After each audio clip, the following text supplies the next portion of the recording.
както обикновено задачата да направя един графит, за целта ще рисувам на ето е тази стена, която всъщност даже не е стена, тъй като е метална и е доста интересна като повърхност.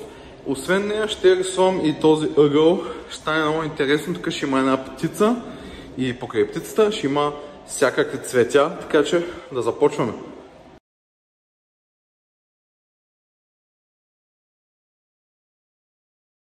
Манячета, разчертал съм нашата рисунка, сега преминаваме и към най-интересната част, а именно слагането на цветовете.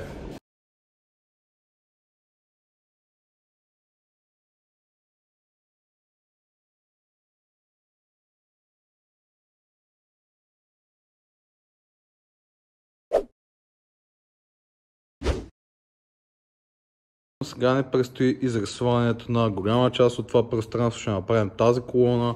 Тази колона, както виждате, тук вече съм почнал да правя растенцата.